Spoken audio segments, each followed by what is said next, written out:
पश्चिम बंगाल के 24 परगना जिले का संदेश खाली गांव लगातार चर्चा में बना हुआ है। यहां महिलाओं ने टीएमसी नेता शाहजहां शेख पर जमीन कब्जे और शोषण के आरोप लगाए हैं। संदेश खाली में बढ़ते जा रहे तनाव के बीच विपक्षी दल ममता बनर्जी सरकार के ऊपर हावी होने की कोशिश कर रहे हैं। ममता बनर्जी लगातार दावा कर रही है कि इस मामले की जांच की जा रही है। इसके साथ ही वो लोगों को न्याय का भरोसा भी दे रही है।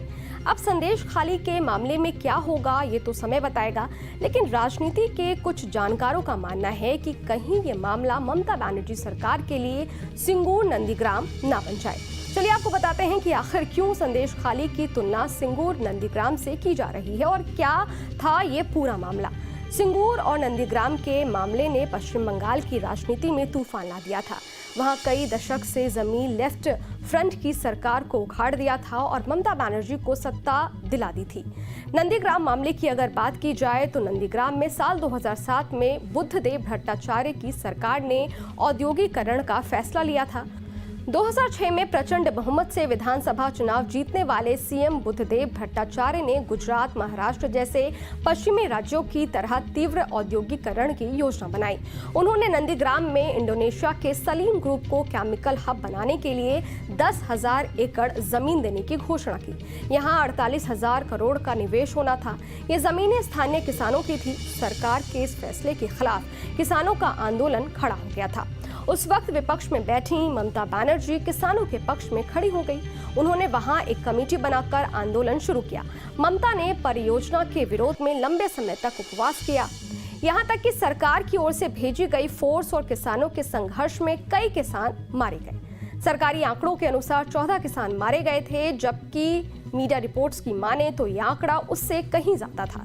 इसी तरह सिंगूर में साल 2006 में टाटा मोटर्स को नैनो परियोजना के लिए जमीन दी गई थी। इस परियोजना का वहां के स्थानीय लोगों ने विरोध किया था। इस परियोजना के लिए किसानों की जमीन का अधिग्रहण किया जाना था। स्थानीय लोग इसके खिलाफ थे। इस मौके को भी ममता बनर्जी ने अच्छी तरह से भुनाया था। ममता बनर्जी और शुभेंदु ने मिलकर लंबे समय तक आंदोलन किया था। यहाँ तक कि ममता बनर्जी इस योजना के खिलाफ आमरण अनशन पर बैठ गई थी। आखिरकार नैनो मोटर्स को परियोजना समेटकर वापस जाना पड़ा। यहाँ 2 आंदोलन थे, जिससे पश्चिम बंगाल में 3 दशक से चल रही सीपीएम सरकार के खिलाफ आक्रोश पैदा हो गया था। ममता बनर्जी उस समय जनता की नायक बनकर उभरी थी। उसी का परिणाम था कि पश्चिम बंगाल में 2011 के चुनाव में ममता बनर्जी की प्रचंड जीत हुई। इसके बाद साल 2016 और 2021 के चुनाव में भी ममता बनर्जी ने शानदार जीत दर्ज की।